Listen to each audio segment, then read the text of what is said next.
पुंडरीकम वेश्म, तुम्हारा हृदय एक सरोवर है और उसमें एक कमल खिला हुआ है। उस कमल के रूप परमात्मा दहर विद्या, छांदोग्य उपनिषद में दहर विद्या है, ब्रह्मपुर उसका नाम बताया है। अब वहाँ चलो महाराज, मन को रखो तो देखो वहाँ अपना आत्मा है और उसी के आश्रित माया है। और माया से मोहित होकर के ये जीव यद्यपि सत्व रज तम तीनों गुणों से परे है, माने न तो ये शरीर है, तम से परे है माने देह नहीं है, और रज से परे है माने ये कर्म कांड और भोग कांड जो है कैसे भी परे है, और नारायण सत्व से परे है माने मन में जो वृत्तियां उठती हैं उनसे भी परे है। लेकिन ये मान बैठता है कि मैं शरीर हूँ, ये मान बैठता है मैं बड़ा भारी करता हूँ, ये मान बैठता है कि मैं बड़ा भारी विचारवान हूँ, समाधिमान हूँ, ये मान बैठता है महाराज। सो यद्यपि ये त्रिगुण से परे है लेकिन अपने को त्रिगुणात्मक मान बैठता है। और फिर जो देह में जन्म मरण है वो उसको, जो कर्ता में पाप पुण्य है सो उसको, जो मन में चंचलता है सो उसको, सोना जागना है सो उसको। इस प्रकार ये अनर्थ में फंस गया है। ये अनर्थम अर्थ संकासम, ये अनर्थ ही जो है ये अर्थ मालूम पड़ता। हम यही चाहते हैं, हमको शरीर चाहिए, हमको कर्तापन चाहिए नारायण, हमको भोग चाहिए, हमको दुनिया का ज्ञान चाहिए। ये जो अनर्थ है ये शांत होता है भगवान की भक्ति से। सो लोग तो इसको जानते नहीं हैं, इसलिए ये बताने के लिए व्यास जी ने श्रीमद् भागवत का निर्माण किया।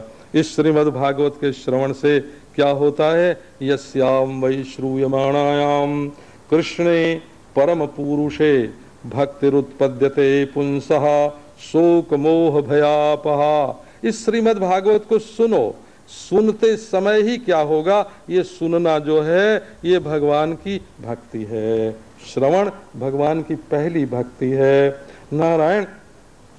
और जब ये श्रवण होता है भक्ति हृदय में आती है तो तीन बात अपने जीवन से चली जाती है, शोक मोह भयापहा।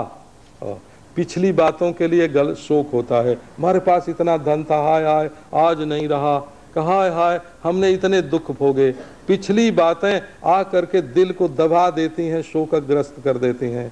भगवान की कथा सुनोगे तो वो शोक मिट जाएगा। आगे के लिए आपके मन में भय होता है, पता नहीं आगे क्या हो जाएगा। जब भगवान आपके मन में आके बैठेंगे तो भय मिट जाएगा आपका। और इस समय मोह है, हमारे साथ ये भी चले, ये भी चले, ये भी चले, अरे चले चलावेगा तो कुछ है नहीं, सब ज्यों का त्यों छोड़ के जाना पड़ेगा। ये मोह ही है अपने हृदय में। तो जब भगवान की भक्ति आवेगी तब ये मोह छूट जाएगा, आप परमानंद में मग्न हो जाएंगे। इसलिए आओ श्रीमद् भागवत का श्रवण करो। ओम शांति शांति शांति।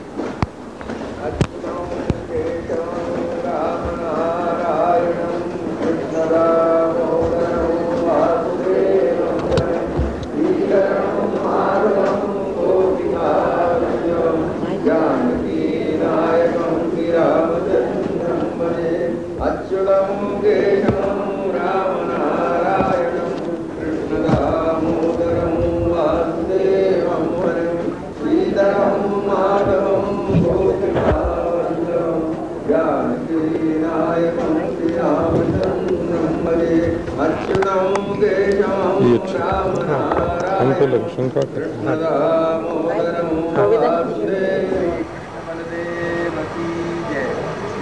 महाराज की जय। गोविंद बात नहीं पढ़ने वाला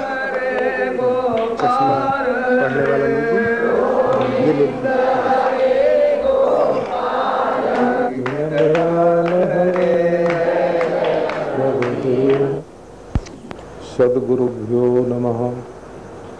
श्री सरस्वत्यै नमः। ओम नमः श्री परमहंसास्वादित चरण कमल चिन्मकरंदाय भक्तजनमानस निवासाय श्री रामचंद्राय वागीशायस्य वदने लक्ष्मीर्यस्य च वक्षसि यस्यास्ते हृदये संवित् तं नृसिंहमहं भजे। विश्वसर्ग विसर्गादि नवलक्षणलक्षितम् श्रीकृष्णाख्यं परं धाम जगद्धाम नमामि तत्। ओम।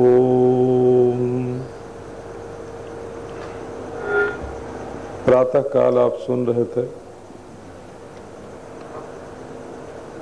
श्री सूत जी महाराज ने शौनक आदि ऋषियों को बताया कि व्यास जी से श्री सुखदेव जी ने श्रीमद् भागवत की शिक्षा प्राप्त की और राजा परीक्षित को सुनाया। राजा परीक्षित की महिमा भी सुनाई, सुखदेव जी की महिमा भी सुनाई। शौनक आदि ऋषियों ने प्रश्न किया कि सुखदेव जी एक निवृत्ति परायण महापुरुष थे।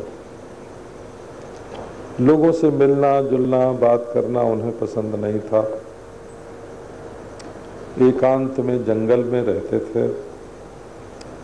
गांव में दूध पीने के लिए थोड़ी देर के लिए जाया करते थे। वहां भी किसी से बोलते नहीं थे।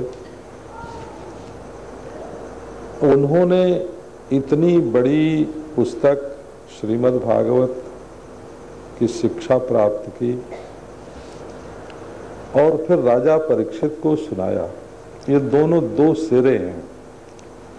एक ओर तो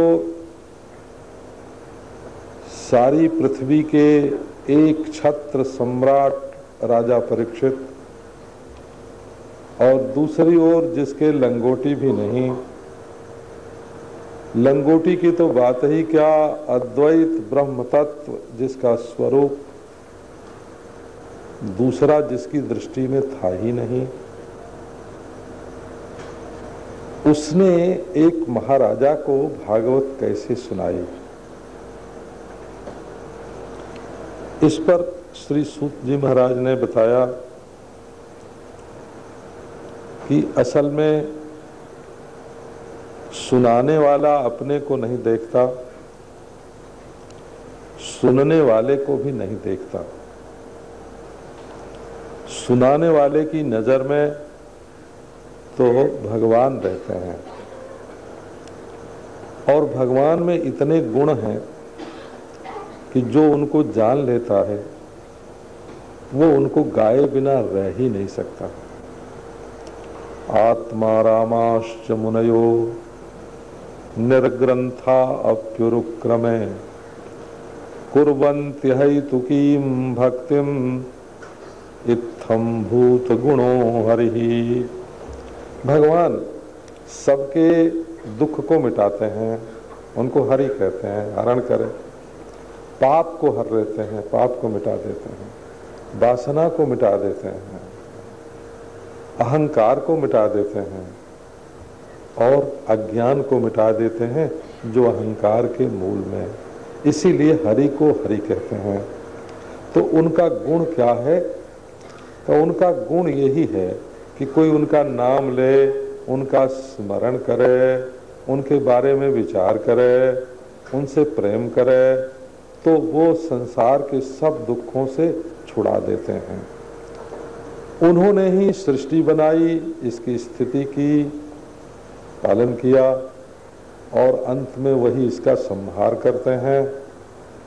और ऐसे गुण हैं महाराज उनमें कि चोर बन के भी लोगों का प्रेम अपनी ओर खींचते हैं, जैसे गोपियों के घर में माखन चोर बने।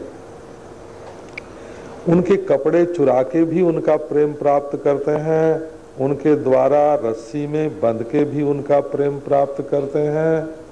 यहाँ तक कि जो कुब्जा जैसी स्त्री हैं उनकी ओर देखती भी नहीं है, कुबड़ी हैं और जात की भी छोटी हैं और काम भी कंस की सेवा करना है, ले उनका भी उनका भी वो अपनी ओर से छेड़छाड़ के उद्धार करते हैं। तो ऐसे गुण हैं भगवान में कि बड़े बड़े जो ऋषि मुनि हैं वे भी इन गुणों को सुन करके द्रवित हो जाते हैं, पिघल जाते हैं और उनकी आंखों से आंसू की धारा गिरने लगती है।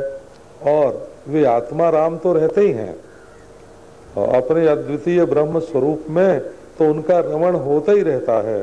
वो मननशील भी रहते हैं, उनके सिर पर कोई पोथी का भार भी नहीं आता, निर्ग्रंथा आपी। चोटी का भी बंधन नहीं है, नीबी का भी, कमर में लंगोटी का बंधन नहीं है, जनेऊ का बंधन नहीं है, काम क्रोध लोभ का बंधन नहीं है, हृदय का कोई बंधन नहीं है, अविद्या का बंधन नहीं है। फिर भी श्री कृष्ण के गुणों में उनकी ऐसी प्रीति हो जाती है, किसी कारण से नहीं कि हम प्रेम करेंगे तो हमको ये मिलेगा, अथवा किसी तर्कवाद से नहीं कि क्यों प्रेम करना चाहिए। जहाँ भगवान से प्रेम करने में क्यों आ गया और क्या मिलेगा ये सोचने लगे, वहाँ तो जिस चीज को पाने के लिए प्रेम कर रहे हैं उससे प्रेम है, भगवान से तो प्रेम है नहीं। और जहाँ तर्क वितर्क से बुद्धि हार गई और भगवान से प्रेम करने लगते हैं, वहाँ तो नासमझी से प्रेम करते हैं। असल में भगवान में गुण ही ऐसे हैं कि वो लोगों को अपनी ओर खींच लेते हैं। तो बड़े बड़े महात्मा लोग भी भगवान से प्रेम करते हैं। इसी से श्री सुखदेव जी महाराज भगवान के गुणों पर मुग्ध होकर, मोहित होकर के वे श्रीमद् भागवत का श्रवण भी करते हैं और गान भी करते हैं। वहाँ क्यों की कोई बात नहीं है, नारायण और किस लिए का इसकी भी बात नहीं है। माने गुणगान करने में पहले से कोई वजह नहीं है और बाद में कुछ पाना नहीं है। इस ढंग से अपने सहज स्वभाव से वो भगवान के गुणानुवाद का गान करते हैं। इसके बाद सूत जी महाराज ने कहा कि अब देखो हम ज्यादा देर नहीं करना चाहते, आओ श्रीमद् भागवत का प्रारंभ करें। तो भागवत में कि पहले स्कंध में 3 तरह के श्रोता और 3 तरह के वक्ताओं का वर्णन है। इसमें एक आदमी यज्ञ कर रहा है, जैसे अपने घर में कोई यज्ञ है, उसमें कहा आओ भाई भागवत सुना दो, तो एक भागवत वहाँ गौण हो गया, मुख्य तो यज्ञ ही रहेगा। भागवत एक मामूली चीज के रूप में रहा और असली तो यज्ञ ही रहा, तो उसमें भागवत छोटा हो जाता है। जैसे आप चंदा करने के लिए भागवत करते हैं तो उसमें आपका मुख्य जो लक्ष्य है, उद्देश्य है, वो चंदा है, या मकान बनाना है, अस्पताल बनाना है, स्कूल बनाना है, उससे तो आपका प्रेम है। और भागवत को उसके लिए एक उपाय के रूप में, एक तरकीब के रूप में श्रीमद् भागवत सुनते हैं, तो वहाँ तो भागवत मुख्य रहा नहीं। अब ये सौनक आदि जो ऋषि हैं वो तो कर रहे थे यज्ञ और सूत से सुनने लगे बीच बीच में भागवत। इसको पारिप्लव कर्म कहते हैं। जब यज्ञ से छुट्टी मिले तब भागवत सुन लिया, तो ये तो भागवत कोई बढ़िया भागवत हुई नहीं। प्रेम तो धन से है और सुनते हैं भागवत, तो भगवान से प्रेम नहीं है, न तो भागवत से प्रेम है। वहां तो धन से प्रेम हो गया ना, वहां तो कीमती धन हो गया।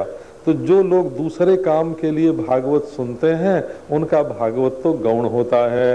तो सूत जी जो हैं वो ऐसे ही वक्ता हैं और सौनकादि ऋषि ऐसे श्रोता। लेकिन इस तरह से सुनने पर भी बाद में भगवान से प्रेम हो जाता है, जैसा कि सौनकादि ऋषियों का हुआ।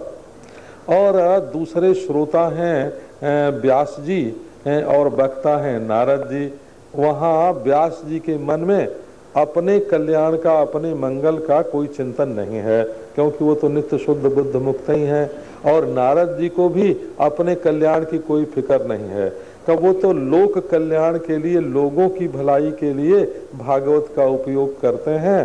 तो वो भी एक समाज सेवा के रूप में रजोगुणी कार्य ही कहा जाएगा, क्योंकि उसमें चिंता दूसरों की रहती है। और तीसरे वक्ता हैं श्री सुखदेव जी महाराज, निर्गुण अवधूत, उनसे न कुछ लेना न कुछ देना, कुछ होए कि न होए, वो तो प्रेम से भगवान का गुणानुवाद गाते हैं। और राजा परीक्षित का अब तो उनको दिखता है कि 7 दिन में शरीर छूटने वाला है, उनको न कुछ लेना है न देना है, का वो प्रेम से भगवान की लीला सुनते हैं। तो सबसे बढ़िया श्रोता वक्ता तो सुखदेव और परीक्षित हैं, निर्गुण वक्ता। और गुणवान वक्ता जो हैं वो सूत और नारद हैं, और गुणवान श्रोता सौनकादि ऋषि और व्यास जी हैं। सूत जी ने कहा कि अब आगे की कथा सुनो। आगे की कथा ये है कि ये उस समय की बात है जब महाभारत युद्ध प्रायः पूरा हो गया था और भीमसेन ने गदा मार के दुर्योधन की जांघ तोड़ दी थी, परंतु वो जिंदा था। उस समय अश्वत्थामा ने क्या किया कि जा करके द्रौपदी के जो 5 बेटे, अभी जवानी उनकी आई नहीं थी, मूछें उभर रही थी और रात को सोए हुए थे, वो युद्ध में, नारायण युद्ध में नहीं, सो रहे थे। वहां जाकर अश्वत्थामा ने उनके सिर काट लिए, और सिर काट लिए और ले गया दुर्योधन के पास। दुर्योधन ने देखा तो वो तो हाय हाय करने लगा दुर्योधन कि हाय रे, तूने तो हमारे वंश का ही नाश कर दिया, क्योंकि यदि ये 5 रहते तो कौरव पांडव वंश का नाम तो रहता ना, लेकिन तूने इनका भी नाश कर दिया। अश्वत्थामा से भी वो बहुत दुखी हो गया। असल में मार धाड़ से किसी को न खुशी होती है और न किसी को सुख शांति मिलती है। अब महाराज जब द्रौपदी को मालूम पड़ा कि हमारे बेटे मारे गए, तो देखो प्रेम तो उसका भगवान से, जिसका भगवान से प्रेम हो जाता है उसका फिर दूसरे से प्रेम नहीं होता है। परंतु वो दुखी हुई, बहुत दुखी हुई। तो किस लिए दुखी हुई कि हमारे जो बेटे थे वो भगवान के भक्त होने से पहले ही मारे गए। अच्छा, इसलिए भी दुखी हुई कि यदि युद्ध में मारे जाते तो मरने के बाद उनको मुक्ति मिलती, लेकिन सोते समय मारे गए तो उनकी मुक्ति भी नहीं होगी। बहुत दुखी हुई। अब उसी समय अर्जुन आए, उन्होंने उसको समझाया कि मैं जा करके अभी अश्वत्थामा को मार के ले आता हूँ और तुम उसके ऊपर अपना पांव रख के स्नान करना। ऐसे समझा के महाराज श्री कृष्ण भगवान को उसने अपना सारथी बनाया और अश्वत्थामा का उसने पीछा किया। और पीछा करते करते जब महाराज युद्ध का समय आया तो अश्वत्थामा ने देखा कि मैं तो हार जाऊंगा, तो उसने ब्रह्मास्त्र का प्रयोग कर दिया। दुनिया में ये ब्रह्मास्त्र ऐसी चीज है कि जिसके सामने कोई दूसरी चीज टिकती नहीं है। ब्रह्म ज्ञान जो है वो द्वैत भ्रम को सर्वथा निवृत्त कर देता है। तो जैसे भ्रम की निवृत्ति के लिए ब्रह्म ज्ञान सर्वोपरि है, इसी प्रकार शत्रु को नष्ट कर डालने के लिए ये ब्रह्मास्त्र रूप जो अस्त्र है वो सबसे श्रेष्ठ है। अश्वत्थामा ने छोड़ दिया। अब तो महाराज उसको देख करके अर्जुन ने भी अपना ब्रह्मास्त्र छोड़ दिया और दोनों जब आसमान में लड़ने लगे, बड़ा व्याकुल हो गया था अर्जुन, क्या करें क्या करें। कृष्ण ने कहा छोड़ दे ब्रह्मास्त्र। जब महाराज दोनों शस्त्र आपस में भिड़े तो प्रलय का समय उपस्थित हो गया। श्री कृष्ण ने हंस के कहा कि अर्जुन, अश्वत्थामा को ये अस्त्र छोड़ना तो आता है पर लौटाना नहीं आता है, और तुझे तो लौटाना भी आता है, सो तू लौटा ले। अब तो दोनों का ब्रह्मास्त्र अर्जुन ने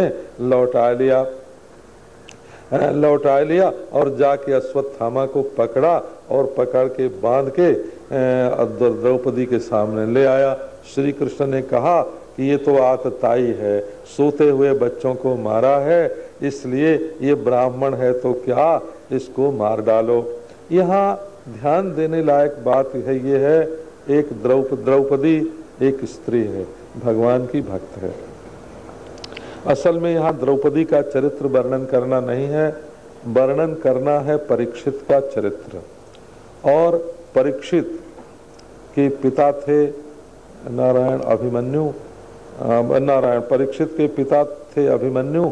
अभिमन्यु के जो पूर्वज थे, जैसे ये परीक्षित के पिता अभिमन्यु वो कितने भक्त थे, उनकी पत्नी उत्तरा कितनी भक्त थी, और अभिमन्यु के पिता अर्जुन भगवान के कितने भक्त थे, और नारायण युधिष्ठिर कितने भक्त थे, भीष्म पितामह कितने भक्त थे, और इधर उत्तरा है और सुभद्रा है और कुंती हैं, ये कितने भक्त हैं।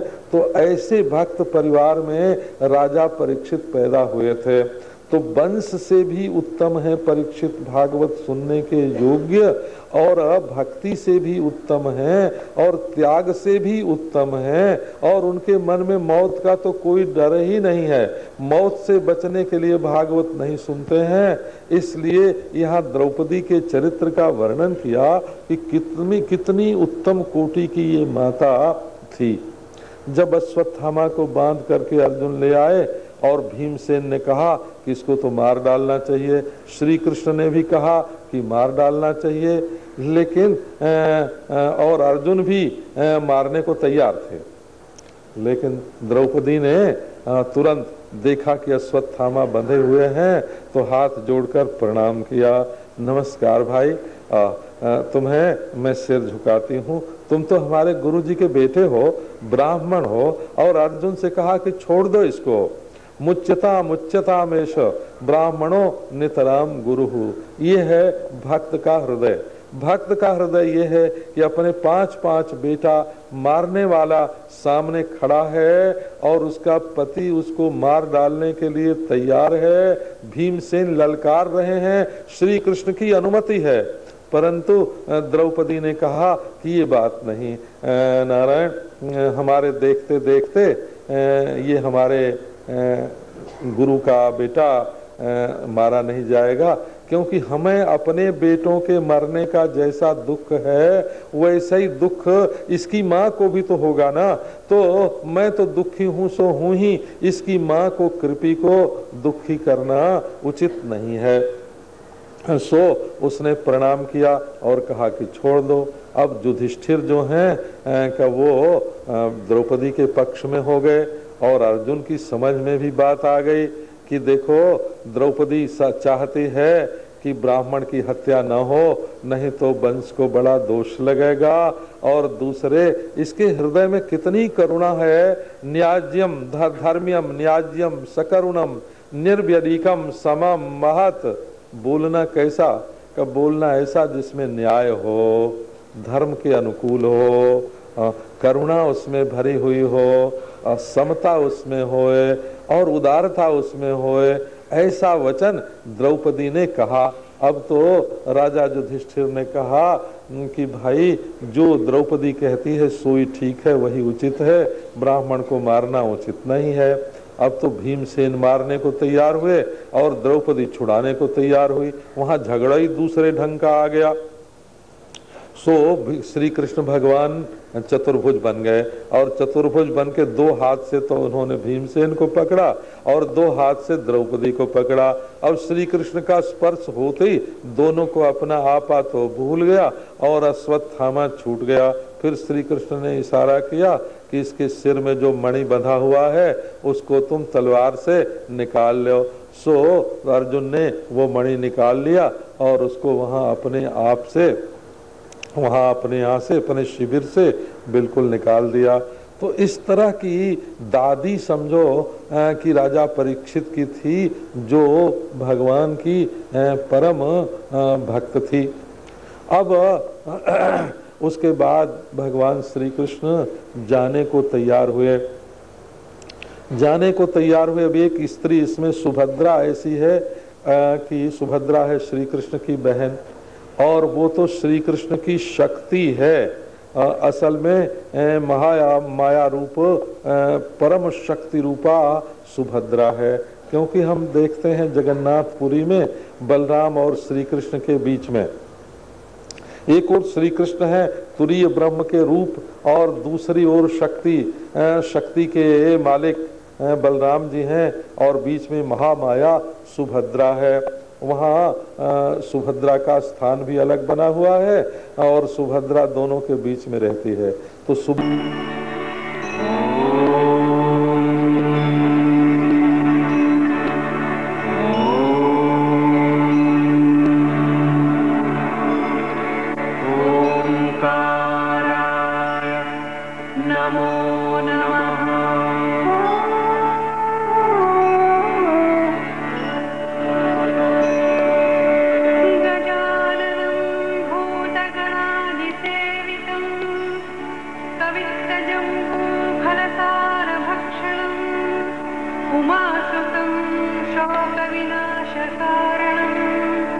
नमामि विघ्नेश्वर पादपङ्कजम्।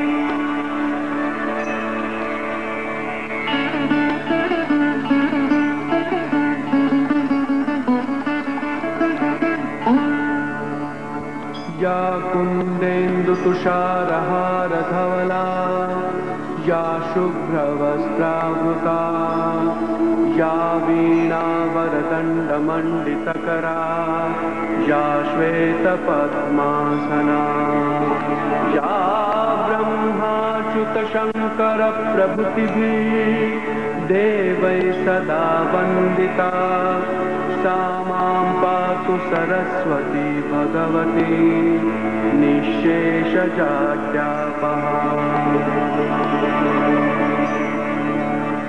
गुरुर्ब्रह्मा गुरुर्विष्णु गुरुर्देवो महेश्वरा गुरुर्साक्षात् परब्रह्म तस्मै श्री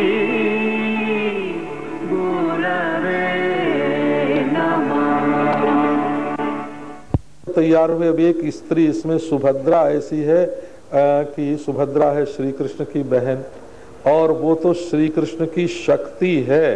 असल में माया रूप परम शक्ति रूपा सुभद्रा है, क्योंकि हम देखते हैं जगन्नाथपुरी में बलराम और श्री कृष्ण के बीच में एक ओर श्री कृष्ण है तुरीय ब्रह्म के रूप, और दूसरी ओर शक्ति के मालिक बलराम जी हैं, और बीच में महामाया सुभद्रा है। वहाँ सुभद्रा का स्थान भी अलग बना हुआ है, और सुभद्रा दोनों के बीच में रहती है। तो सुभद्रा का विवाह तो भगवान के सिवाय दूसरे किसी से हो नहीं सकता, लेकिन इस अवतार में वो बहन के रूप में प्रकट हुई थी, इसलिए श्री कृष्ण ने उसके साथ विवाह नहीं किया। श्री कृष्ण के ही जो दूसरे रूप हैं अर्जुन, उनके साथ सुभद्रा का विवाह हुआ। लेकिन अपने बेटे के मर जाने पर भी अभिमन्यु युद्ध में अन्याय से मारा गया, लेकिन सुभद्रा के मुंह से एक शब्द नहीं निकला कि उचित हुआ कि अनुचित हुआ कि भला हुआ कि बुरा हुआ। क्यों नहीं बोली? कि वो श्री कृष्ण के ऊपर संपूर्ण विश्वास करके उनके अधीन रहने वाली थी। श्री कृष्ण के देखते हुए उनकी जानकारी में जो कुछ हो रहा है कि वही ठीक है। सदैवो यदेव कुरुते तदेव मंगलाय। श्री कृष्ण की नजर में जो कुछ हो रहा है वही हमारे परम मंगल का साधन है। नारायण। सुभद्रा चुप। ये है परीक्षित की दादी ऐसी जो श्री कृष्ण पर सर्वथा निर्भर करती है। अब बताते हैं कि जो परीक्षित की माँ थी उत्तरा, उसके पेट में गर्भ था, बच्चा आने वाला था उसको। अब अश्वत्थामा को छोड़ तो दिया अर्जुन ने, लेकिन उसकी दुष्टता तो मिटी नहीं। वो तो महाराज दुष्ट जो भले भलाई पै लहें नीचाई ही नीच। जो नीच हैं उनकी नीचता जल्दी छूटती नहीं है, और भले आदमी की भलमनसाहत जो है वो कभी छूटती नहीं है। सुधा सराही अमरता गरल सराही मीचू। अमृत तो वो है जिसकी हवा से आदमी जिंदा हो जाए, और विष तो वो है जिसकी हवा से आदमी मर जाए। सो नारायण वो जो अश्वत्थामा था उसकी दुष्टता तो मिटी नहीं। उसने देखा कि निर्वंश कर दें कौरव और पांडवों को। आपके ध्यान में ये भी होना चाहिए कि वैसे तो कौरव पांडवों का कुरु से वंश चला या पुरु से चला, इनको कौरव पौरव दोनों ही कहते हैं। परंतु बीच में बात क्या हुई कि जब कुंती नारायण उधर तो व्यास की संतान हो गए, धृतराष्ट्र, पांडु और विदुर, तो वंश तो बिल्कुल बदल गया। कुरु और पुरु का तो वंश ही नहीं रहा, असल में व्यास का वंश हो गया। और इधर महाराज कुंती जो थी वो तो जदुवंश की वसुदेव की बहन थी। नारायण कुंती से जो संतान हुई वो पांडु से तो कोई पुत्र हुआ ही नहीं। उसके जो पुत्र हुए वो तो देवताओं से हुए, इंद्र से हुए, धर्मराज से हुए, इंद्र से हुए, और वायु देवता से हुए, और अश्विनी कुमार से हुए। तो ये वंश तो बिल्कुल बदल ही गया था। श्री कृष्ण की कृपा से ही ये वंश चल रहा था। अब अश्वत्थामा ने क्या किया कि गर्भ में स्थित जो राजा परीक्षित थे उनको मारने के लिए उसने ब्रह्मास्त्र का प्रयोग कर दिया। अब वो माता के गर्भ में राजा परीक्षित जलने लगे। उत्तरा की समझ में आ गया कि अश्वत्थामा ने ब्रह्मास्त्र का प्रयोग किया है। सो वो दौड़ती हुई श्री कृष्ण के पास गई और बोली, त्राहि त्राहि, हमारी रक्षा करो श्री कृष्ण, मुझे अपने मरने का कोई डर नहीं है, ये आपके भक्त का वंश है। यदि आपके भक्त के वंश का नाश हो जाएगा तो इसमें बदनामी आपकी होगी, और फिर लोग कहेंगे कि ऐसे कृष्ण की भक्ति करने से क्या लाभ है कि जब वंश का ही लोप हो जाता है, वंश ही नहीं रहता है, तो आपकी भक्ति में बाधा पड़ेगी, लोग आपकी भक्ति कैसे करेंगे। इसलिए मेरे लिए नहीं, मैं भले मर जाऊं लेकिन मेरे गर्भ में ये जो अर्जुन का वंश है, अर्जुन का अभिमन्यु और अभिमन्यु का वीर जो हमारे गर्भ में है, वो यदि नष्ट हो जाएगा तो आपकी बड़ी बदनामी होगी, इस धर्म वंश का लोप ही हो जाएगा। अब तो श्री कृष्ण ने देखा कि और कोई उपाय नहीं है, गर्भस्थ शिशु। दुनिया में देवता तो बहुत हैं, दुनिया में देवता तो बहुत हैं। यास तपोभिरपि संतु नाम भुवनेषु देवताः, यास तपोभिरपि दूरदर्शनाः, भाति गर्भ शिशु रक्षणे प्यरम यत कृपा निरलसा स मे गतिः। दुनिया में देवी देवता बहुत हैं, तपस्या करने पर भी उनका दर्शन बड़ी कठिनाई से होता है।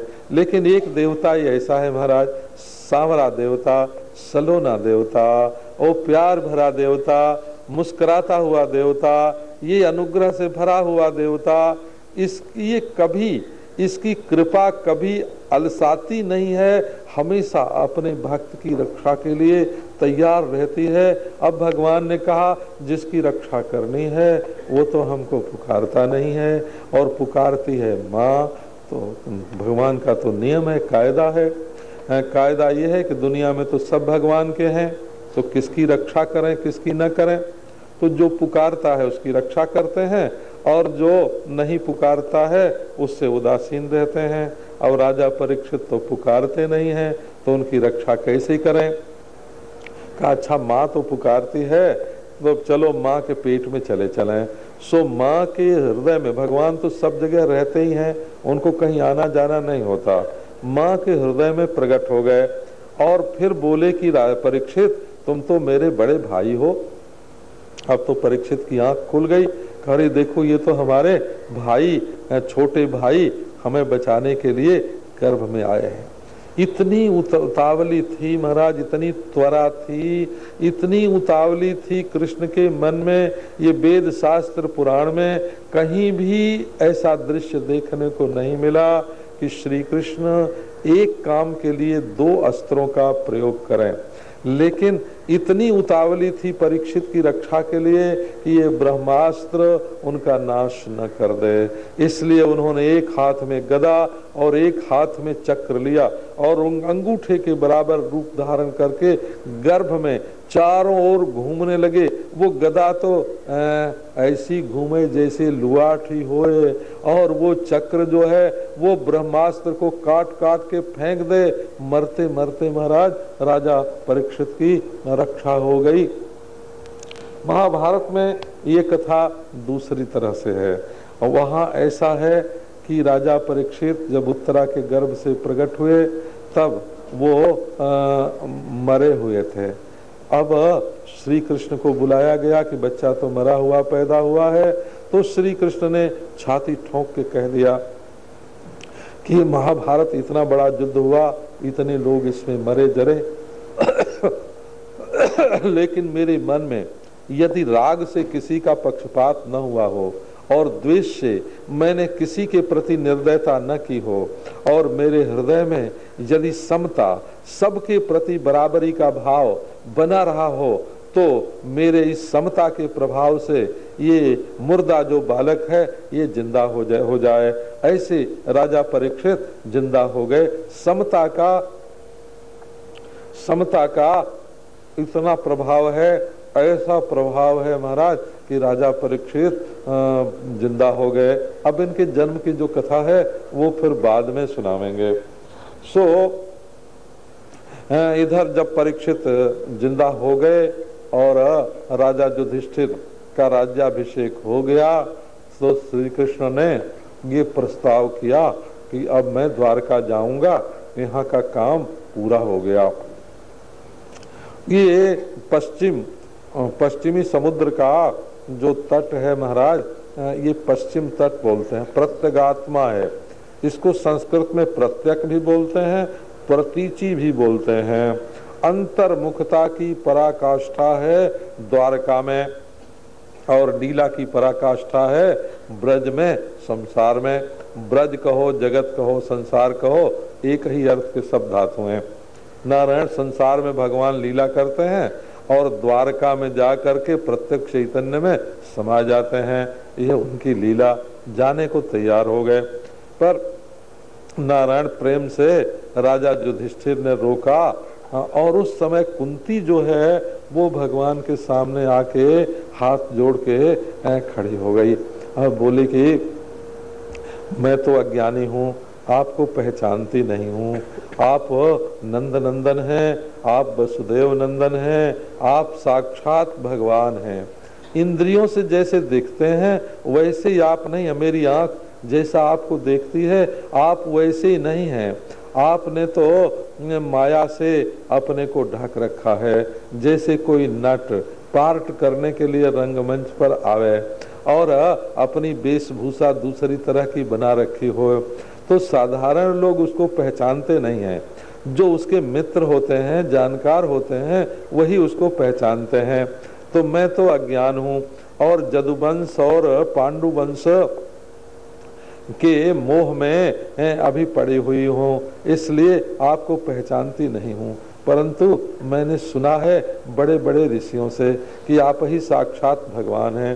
कैसी लीला कर रहे हैं आप, इसको दुनियादार लोग तो समझ नहीं सकते। मुझे एक लीला आपकी याद आती है। जब मैं मथुरा में गई थी वसुदेव से मिलने के लिए, तो वहाँ मालूम हुआ कि रोहिणी रहती हैं नंद बाबा के ब्रज में।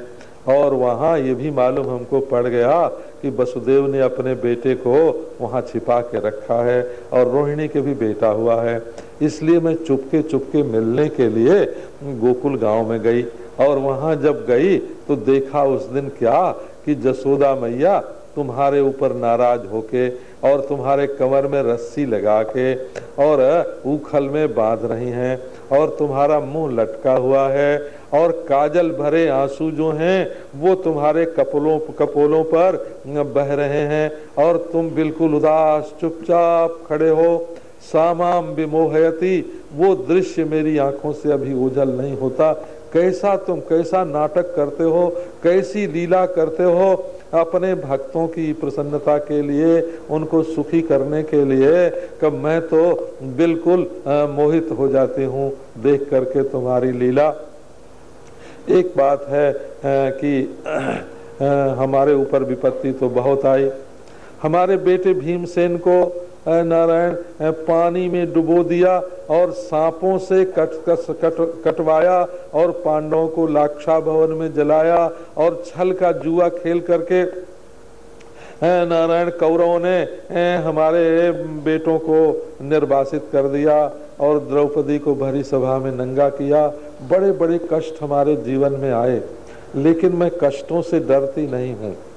मैं तो चाहती हूँ कि ऐसे कष्ट मेरे जीवन में बारंबार आवे। विपद संतु न शश्वत तत्र तत्र जगत गुरो भवतो दर्शनं जत्स्यात् अपुनर्भव दर्शनम। हमारे जीवन में पद पद पर विपत्ति आवे, हमको पांव रखने का कहीं ठौर न मिले दुनिया में, और जहां मैं हूं वहां विपत्ति आवे। अरे कुंती बुआ जी, कृष्ण की बुआ जी हैं कुंती, बुआ जी तुम विपत्ति का वरदान क्यों मांगती हो? कि मैं विपत्ति का वरदान इसलिए मांगती हूँ कि जब हमारे ऊपर विपत्ति आती है तब बचाने के लिए तुम दौड़े हुए आते हो। द्रौपदी पर जब विपत्ति आई तब द्वारका से दौड़ करके तुमने अपने को कपड़े का रूप दे दिया, वस्त्रावतार ग्रहण कर लिया, साड़ी बन गए, और द्रौपदी के मन में जो तुमसे प्रेम था उस प्रेम को पूरा कर दिया, साड़ी बनकर उसके शरीर में लिपट गए और उसकी रक्षा की। ऐसे भगवान महाराज जो साड़ी बन जाएं, ये दुनिया के किसी भी मजहब में ऐसे भगवान नहीं हैं जो अपने भक्त की रक्षा करने के लिए साड़ी बन जाएं। सो कुंती कहती है कि ऐसी विपत्ति आना जिसमें तुम्हारा अनुभव हम लोगों को बारंबार भिन्न भिन्न प्रकार से होए, सो विपत्ति ही हमारे लिए सुख का कारण बनती है, क्योंकि तुम आते हो, तुम्हारा दर्शन होता है, और तुम्हारे दर्शन से बढ़कर तो दुनिया में और कोई बात नहीं है। जब इस प्रकार कुंती ने स्तुति की तो श्री कृष्ण तो हंसने लग गए। हंसने लग गए, कब बोले कि अच्छा जी तुम कहती हो बुआ जी कि हम अभी जाए नहीं, तो अभी हम थोड़े दिन और यहाँ रहेंगे। अब महाराज ये महाभारत युद्ध तो हो गया था पूरा, युधिष्ठिर हो गए थे राजा, लेकिन युधिष्ठिर के मन में जो दुख था वो मिटता नहीं था। वो कहते थे कि हमने ये युद्ध क्यों किया, इससे क्या मिला। अंत में निर्वेद हुआ। निर्वेद हुआ माने वैराग्य की ही प्राप्ति हुई कि हमने लड़ भिड़ करके पाया क्या। इसी से ध्वन्यालोक में आनंद वर्धनाचार्य ने बड़ी मीमांसा करके ये सिद्ध किया है कि महाभारत की जो कथा है वो असल में शांत रस की कथा है। कुछ लड़ने भिड़ने से, मारपीट करने से, दुश्मनी करने से आप अपना दिल भले जला सकते हैं, लेकिन उससे कुछ सुख शांति कभी किसी को न मिली है और न तो मिलेगी। अब राजा युधिष्ठिर का राज्य तो हुआ, उनके राज्य में धर्म चारों ओर फैल गया और सब जगह सुखी लोग रहने लग गए। समय पर वर्षा हो, समय पर ठंड आवे, समय पर गर्मी हो, बिना जोते बोए अन्न की उत्पत्ति होए, प्रजा बड़े सुख से रहने लगी। ये सब कुछ तो हुआ, लेकिन युधिष्ठिर के मन में सुख शांति नहीं थी। वो कहते थे इतनी मार धाड़ करने के बाद, इतनी हिंसा, सत्यानाश कर दिया सबका, और अब हम राजा बने बैठे हैं। लोगों ने समझाया, बड़े बड़े ऋषि मुनि आए, व्यास जी आए समझाने के लिए, और बड़े बड़े ऋषि उनको समझाने के लिए आए। लेकिन युधिष्ठिर का एक प्रश्न था कि अच्छा, जो युद्ध में लड़ने के लिए आए उनको मारना तो हमारा धर्म था, हमने मारा, लेकिन ये तो आप बताइए कि उनकी स्त्रियां जो विधवा हो गईं और दुखी हो गईं, और उनके बच्चे जो अनाथ हो गए, और छोटे छोटे बच्चे जो मारे गए, उनको उनके मरने की जो हत्या है वो किस तरह से दूर होगी। ये दुख युधिष्ठिर के मन में बहुत था महाराज। यहाँ तक कि श्री कृष्ण ने भी समझाया परंतु श्री कृष्ण के समझाने पर भी युधिष्ठिर की समझ में ये बात नहीं आई, बैठी नहीं कि हमने दूसरों को इतना दुख पहुंचा करके जो अपने को राज्य प्राप्त किया उसमें क्या सुख है। अब इसमें भी एक बात थी, वो बात ये थी कि श्री कृष्ण के मन में था कि हमारे भक्त की महिमा बढ़े। भक्त कौन है? का भीष्म पितामह। नारायण, जो काम हमारे किए नहीं होता वो काम हमारे भक्त कर सकते हैं। भगवान हमेशा अपने भक्तों की महिमा बढ़ाते हैं। अभी तक आपको 4 स्त्रियों की बात सुनाई, सुभद्रा की, द्रौपदी की, उत्तरा की और कुंती की। माता होए तो ऐसी होए। अब बताते हैं कि देखो, राजा परीक्षित के जो दादा थे भीष्म पितामह, वो इतने प्रभावशाली थे, इतने भक्त थे कि भगवान ये दिखा रहे हैं कि जो काम हमारे किए नहीं हो सकता उसको भी भीष्म पितामह कर सकते हैं। सो महाराज भगवान ने कहा कि देखो, अभी भीष्म पितामह सर सज्जा पर पड़े हुए हैं, युद्ध में बाण की सेज पर सोए हुए हैं। सो अभी थोड़े दिन उनकी आयु है, इसलिए तुम लोग सब चलो और उनसे धर्म की शिक्षा ग्रहण करो, तब तुम्हारा दुख मिट जाएगा। अब तो बड़े बड़े ऋषि महर्षि और सब के सब पांडव और राजा में जो कुछ वहाँ जो लोग बचे हुए थे सब भीष्म पितामह के पास गए। भीष्म पितामह को सबने प्रणाम किया। अब श्री कृष्ण को देखते ही भीष्म पितामह कैसे बाणों पर सोए हुए थे हो। भीष्म पितामह नारायण पेट के बल नहीं गिरे थे, वो पीठ के बल गिरे थे। नारायण, उनको जो बाण लगे थे छाती पर, सामने से सब के सब बाण उनके शरीर पर लगे हुए थे और उनके शरीर को भेद करके उनकी नोक जो है वो पीछे को चली गई थी। जब वो गिरे थे पीठ के बल तो बाणों की नोक तो धंस गई धरती पर और वो जो है कब उसी बाणों के बल पर ऊपर टंगे हुए थे, क्योंकि उन्हें इच्छा मृत्यु प्राप्त थी। उन्होंने अपने पिता की आज्ञा का पालन किया था। तो जो अपने माता पिता की आज्ञा का पालन करता है उसको इच्छा मृत्यु की प्राप्ति हो जाती है। जैसे भीष्म पितामह जब चाहे तब मरे, न चाहे तो न मरे। अब वो महाराज बाण की सेज पर सोए हुए भगवान के ध्यान में मगन। जब श्री कृष्ण गए तब भीष्म पितामह के मन में आया कि हम इनकी पूजा करें, लेकिन पूजा तो कैसे करते, वो तो बाणों की सेज पर सोए हुए थे। अपने हृदय में श्री कृष्ण को बैठा करके वहां मानसिक पूजा की और उनकी आंखों से आंसू की धारा बहने लगी। भीष्म पितामह ने कहा कि देखो, जिनके जो स्वयं धर्म के सम्राट हैं युधिष्ठिर, और जिनका भाई भीमसेन है, और जिनका भाई गांडीव धनुष रखने वाला अर्जुन है, जिनके सलाह श्री कृष्ण है सलाहकार, वो युधिष्ठिर भी विपत्ति में है, उनके हृदय में भी दुख है, संकट है।